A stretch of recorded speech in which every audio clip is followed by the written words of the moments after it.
कहानी की शुरुआत में हम देखते हैं वेटिकन में पादरी इमानी कार्डिनल ब्रून को एंजेला होम्स के केस के बारे में बताते हैं। एक अमेरिकन लड़की जिस पर एक इविल स्पिरिट ने कब्जा कर रखा है। कहानी जब 3 महीने पहले की फ्लैशबैक पर जाती है तो हम देखते हैं कि एंजेला के पिता रॉजर और उसका बॉयफ्रेंड पीटर स्मिथ ने मिलकर उसे एक सरप्राइज बर्थडे पार्टी दिया था, जहां गलती से उसे चोट लग जाती है जिसकी वजह से उसे हॉस्पिटल ले जाना पड़ता है, जहां वो कुछ वक्त के लिए फादर लोज़ानो से मिलती है। उसे एक इंजेक्शन दिया जाता है जिसकी वजह से उसे इन्फेक्शन हो जाती है और घर आते ही उसे सीजर के दौरे पड़ने लगते हैं। इस हाल में उसे वापस हॉस्पिटल के केयर में रखा जाता है।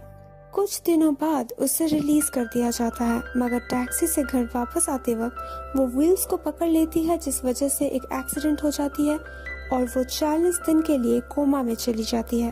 मगर उसके लाइफ सपोर्ट को बंद करने से पहले ही अचानक से उसे होश आ जाती है और वो बिल्कुल स्वस्थ लगने लगती है। मगर एंजेला में डेमोनिक पोजीशंस के निशान दिखना शुरू हो जाते हैं। वो एक बेबी को पानी में डुबोकर मार डालती है और एक डिटेक्टिव को जबरदस्ती सुसाइड करने के लिए फोर्स करती है। एंजेला के पिता रॉजर कन्फेस करते हैं एंजेला की माँ एक प्रोस्टिट्यूट थी और रॉजर से मिलने के कुछ महीनों बाद वो प्रेगनेंसी की बात करती है और फिर उन्हें छोड़कर चली जाती है, जिससे हमें पता चलता है कि रॉजर ने एंजेला को महज गोद लिया था।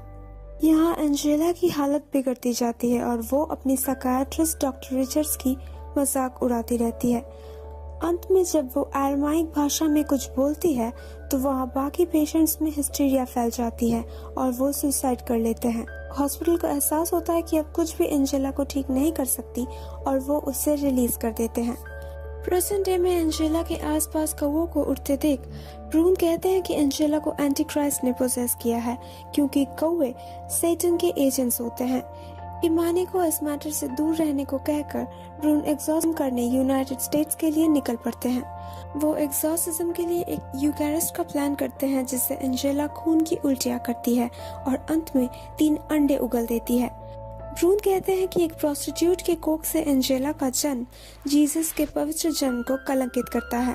ब्रून को एहसास होता है कि एंटी क्राइस्ट अब एंजेला के शरीर का हिस्सा बन चुका है और एंजेला को मारकर ही उससे छुटकारा पाया जा सकता है। मगर जैसे ही ब्रून एंजेला को मारते हैं वो जीसस के रिजरेक्शन का मजाक उड़ाते हुए फिर से खड़ी हो जाती है और इस बार ब्रून पीटर और रॉजर को मार डालती है। वो लोज़ानो को बख्श देती है और उससे कहती है कि वो वेटिकन में जाकर बता दे कि अब धरती पर एंटी क्राइस्ट आ चुका है। 3 महीने बाद जब लोज़ानो को हॉस्पिटल से रिलीज किया जाता है तो वो वेटिकन पहुंचता है और इमानी की मदद से वहां के आर्काइव से पता करता है कि उस एग्जॉर्सिज्म के बाद क्या हुआ था।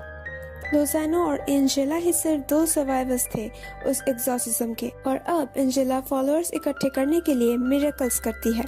फिल्म के अंत में हम देखते हैं कि एक बड़े से रूम में एंजेला अपने फॉलोअर्स को बाहें फैलाकर ग्रीट कर रही है।